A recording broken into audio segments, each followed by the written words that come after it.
Madame, Monsieur, bienvenue à votre émission d'information habituelle, l'Appalache en quelques mots. Or, les jeux sont faits et les Québécois et Québécoises sont allés aux urnes en début de semaine et ont fait leur choix. Dans l'Aubinière-Frontenac, où 5 candidats et candidates s'affrontaient, la victoire est allée à la députée sortante et candidate du parti Coalition Avenir Québec, Mme Isabelle Lecourt. Mme Lecourt a récolté 18 320 votes pour 43,7 % du suffrage et a remporté la victoire avec une majorité de 4 819 voix. Sur le candidat du Parti conservateur, M. Christian Gauthier. M. Gauthier est allé chercher 13 501 voix pour 32,2 % du suffrage exprimé.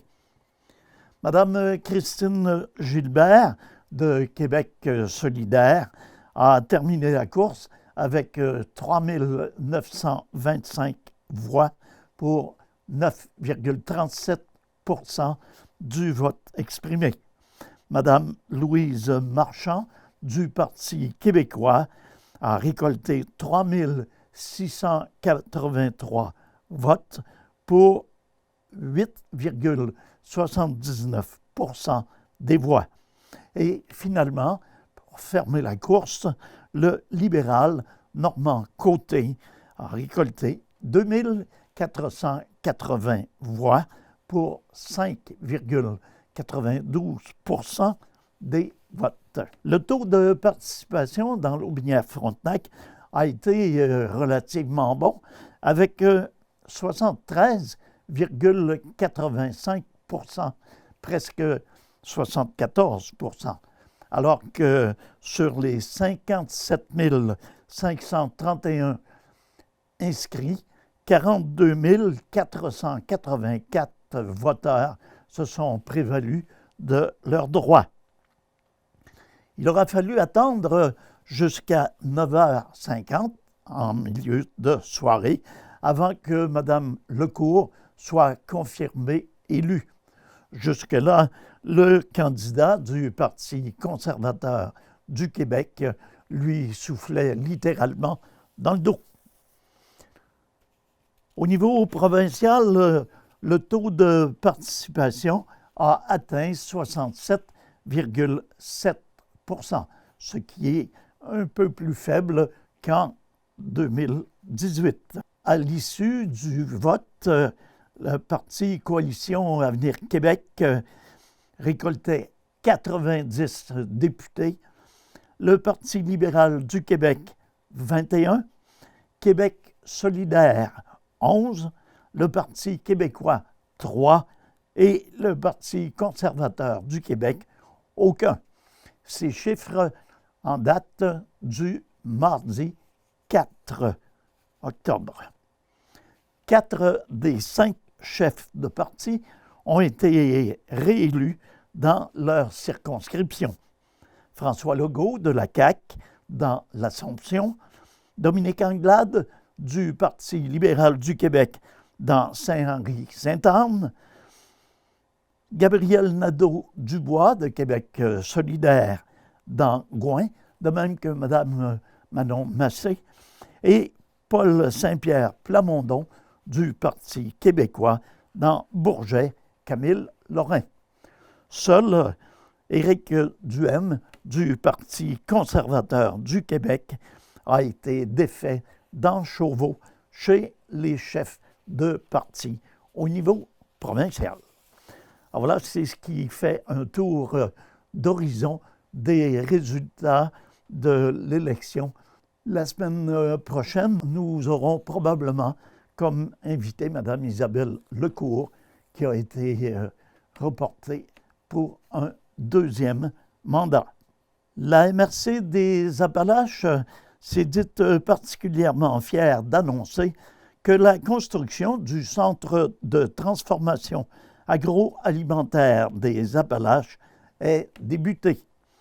En effet, les derniers fils ont été attachés dans le dossier du financement de ce projet et tous les acteurs impliqués sont heureux de confirmer que les travaux de construction sont débutés depuis le début du mois de septembre. Le centre de transformation agroalimentaire sera situé au 259 chemin Sacré-Cœur à Hadstock. Il offrira 3 cuisines entièrement équipées pour la transformation, ainsi que des chambres froides et de congélation. Les producteurs qui souhaitent faire la transformation de leurs produits pourront les louer sur une base ponctuelle ou régulière. L'objectif de ce projet vise à offrir des outils qui permettront aux producteurs et agro-transformateurs d'accéder à moindre coût à des équipements répondant aux standards de qualité et aux normes gouvernementales, et ce, sans avoir à investir des montants considérables, de mentionner M. Michel Nadeau, président du Comité de développement agroalimentaire des Appalaches. On sait par ailleurs que la meilleure façon de rentabiliser les produits est de leur donner une valeur ajoutée par la transformation, et c'est l'un des objectifs visés par ce centre de transformation, d'ajouter le président. Les premières démarches entourant le centre de transformation ont débuté en 2009, ce qui fait dire à la préfète de la MRC des Appalaches, Mme Jacinthe Patry, que ce projet en est un de longue haleine. Cela signifie pour nous que la mobilisation et l'enthousiasme suscité n'a pas fléchi pendant toutes ces années, bien au contraire. La tendance actuelle pour la souveraineté alimentaire et l'appétit pour les produits locaux démontrent clairement que les acteurs de la région ont été des visionnaires et ont fait preuve d'une détermination hors du commun afin de nous doter d'un actif qui aidera à renforcer et à diversifier l'économie de notre région, d'affirmer Mme Patry. Dès le départ, la mobilisation et la concertation des acteurs de la région se sont rapidement établies et leur contribution s'est rapidement confirmée. Je tiens à souligner que sans la contribution des partenaires locaux qui ont donné le coup d'envoi aux investissements financiers, le projet n'aurait pu convaincre les bailleurs de fonds gouvernementaux qui ont investi par la suite, selon le président M. Michel Nadeau. Ainsi, Desjardins a donné le coup d'envoi grâce au Fonds d'aide de développement du milieu et le Fonds du Grand Mouvement, suivi par la MRC des Appalaches, par le Fonds Région et Ruralité. Le Centre de transformation agroalimentaire a ensuite reçu l'appui substantiel du ministère des Affaires municipales et de l'Habitation dans le cadre du Fonds d'appui au rayonnement des régions ainsi que du ministère de l'Agriculture, des Pêcheries et de l'Alimentation dans le cadre du programme Territoire Priorité bioalimentaire. Rappelons que le promoteur du projet, le Comité de développement agroalimentaire des Appalaches, est un organisme à but non lucratif, mis sur pied en 2016 dans le but de mettre en œuvre les projets découlant du plan de développement de la zone agricole de la MRC des Appalaches. Il est constitué de représentants de la MRC, du syndicat UPA des Appalaches, de la SADC de l'amiante, du Centre de services scolaires des Appalaches, de représentants des marchés publics, des producteurs et des entreprises du secteur agroalimentaire et des ministères concernés.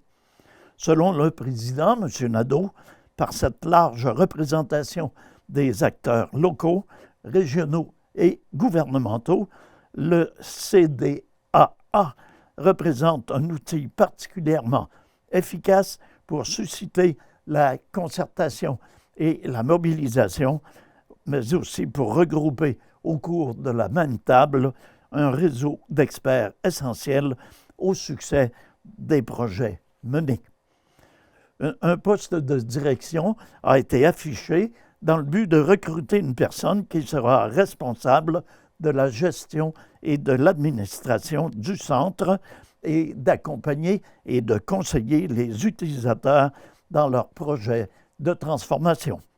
Selon l'échéancier prévu, le centre de transformation ouvrira ses portes aux producteurs et transformateurs en mars 2023.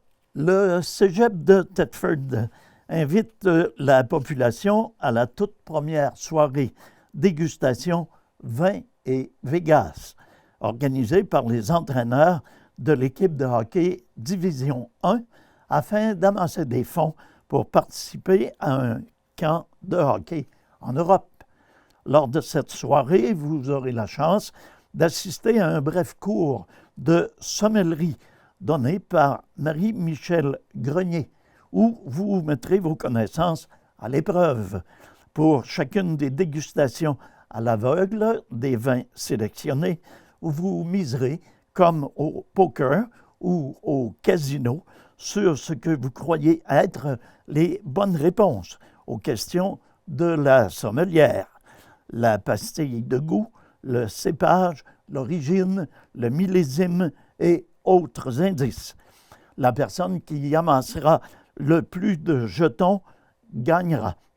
La dégustation ne vient pas seule puisqu'un repas 3 services en accord avec les vins de la soirée sera servi. C'est donc une belle façon de s'initier à la dégustation de vin par le jeu et de tester ses connaissances en vin.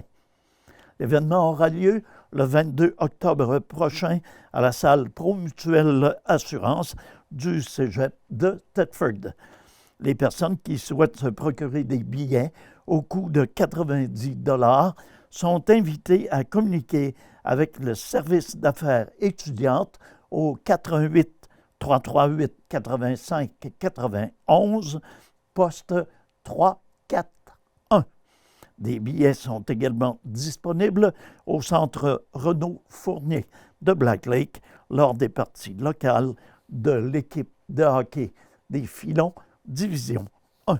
Le Comité citoyen de l'environnement de la ville de Thetford invite les citoyens à participer à la 2e édition du concours « Je nettoie mon quartier » qui se déroulera du 1er au 24 octobre prochain. L'objectif de ce concours est d'encourager positivement les citoyens à participer au ramassage des déchets dans les lieux publics tels que les rues, les parcs et les terrains de jeu de la ville. Avec plus de 120 participants lors de la première édition, il était tout à fait normal pour le Comité citoyen de l'environnement de recommencer l'exercice cette année. M. Martin Régimbal, technicien en environnement à la ville de Thetford et membre du comité, explique à quel point il est facile de s'inscrire au projet.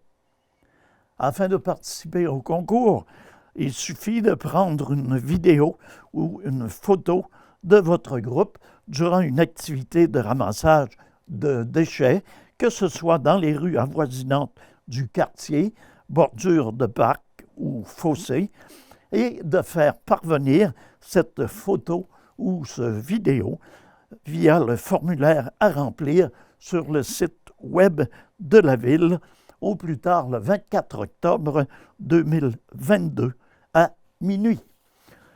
Cette année encore, une dizaine de prix seront remis dans 3 catégories distinctes. Catégorie groupe de moins de 10 personnes, 4 tirages au hasard, 250 $ en chèque. Catégorie groupe de 10 personnes et plus, 2 tirages au hasard, 500 $ en chèque. Et 2 prix coup de cœur du comité citoyen de l'environnement. La valeur des prix sera déterminée par le comité. Le concours se terminera lors de la Semaine québécoise de réduction des déchets qui se déroule du 21 au 30 octobre 2022, alors qu'une foule d'initiatives environnementales auront lieu un peu partout à travers la province. Le tirage des gagnants du concours sera fait lors d'une conférence sur les changements climatiques qui aura lieu le 24 novembre prochain au Centre des congrès de Thetford. Après 2 ans d'absence, la réception Hommage au mérite qui célèbre les accomplissements de citoyens s'étant démarqués est de retour à Thetford Mines. Dès maintenant et jusqu'au 21 octobre prochain, la population est invitée à déposer la candidature de ces personnes dans différentes catégories.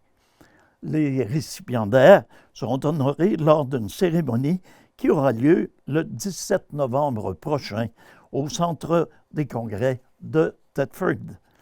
Bien que la pandémie ait forcé l'arrêt de la presque totalité des activités de la ville, des Thetfordoises et des Thetfordois ont continué à représenter leur ville à travers différentes réussites. Pour cette raison, les candidatures seront acceptées pour les citoyens s'étant démarqués entre 2020 et le 30 septembre 2022. Pour le maire de Thetford Mines, M. Marc-Alexandre Brousseau, il est important de mettre en valeur la réussite de ces personnes d'exception. Année après année, déclare-t-il, de nombreux citoyens contribuent au rayonnement et à la fierté des résidents de leur territoire, que ce soit dans les domaines sportifs ou culturels, par un acte de bravoure ou par une réussite digne de mention. Ces gestes sont importants et le conseil municipal tient à les souligner. Tous les citoyens sont donc invités à souligner les exploits et les bons coups de gens qui se sont démarqués en remplissant un formulaire en ligne au site www.villethetford.ca sous l'onglet « Ville culturelle et sportive ». Pour être admissible dans la catégorie « Sport et culture », des candidats doivent être qualifiés à une compétition ou à un concours national ou avoir été médaillés lors d'un événement provincial. À noter que la reconnaissance de celui ou celle qui fait l'objet d'une mention spéciale est également acceptée. 3 catégories supplémentaires sont également au programme, soit la mention d'honneur dédiée à des actes de bravoure ou des performances particulières, l'hommage posthume visant à reconnaître le parcours d'une personne décédée, ainsi que le coup de cœur remis à une implication bénévole digne de mention. En 2019, plus de 35 citoyens avaient été honorés lors de la réception. Le dépôt de candidature pour l'édition 2022, je le rappelle, se termine le 21 octobre prochain. Les inscriptions se font en ligne via le formulaire disponible, je le répète, sur le site web de la ville de Thetford. Et finalement, presque exceptionnellement pour ce bulletin, nous allons parler d'un exploit sportif. En effet, ayant remporté 7 des 10 dernières éditions des éliminatoires de la Ligue de baseball majeur du Québec, les Blue Sox de Thetford Mines sont revenus à domicile afin de mettre un terme à la finale 2022 face aux Jets de Montréal. Ces derniers avaient toutefois effectué afin de gagner les 2 derniers affrontements, alors que ceux que l'on surnomme affectueusement les Bleus ont remporté les 3 premiers. Michel Simard pour les Blue Sox et Brian Batlis pour les Jets étaient les artilleurs désignés pour ce match ultime. Le vétéran des Blue Sox, Michel Simard, a complètement dominé sur la butte, si bien que les siens sont couronnés pour une 8e fois en 11 années avec une victoire décisive de 8-1. Michel Simard a remporté 4 victoires lors de ses 5 départs, conservant une moyenne de points mérités de 1,18 en limitant l'adversaire à un apport de 204 offensivement en un peu plus de 35 manches de travail. Ne concédant que 7 buts sur balle, le vétéran lanceur a réussi un impressionnant total de 36 retraits sur des prises pendant les séries de fin de saison. Alors voilà, c'est ce qui marque la fin de notre émission d'information pour cette semaine. C'est Nelson Ficto qui vous remercie d'avoir été des nôtres. À tous et à toutes, je souhaite une excellente semaine. Prenez soin de vous, prenez soin des vôtres et soyez des nôtres la semaine prochaine alors que nous aurons comme invité Mme Isabelle Lecourt.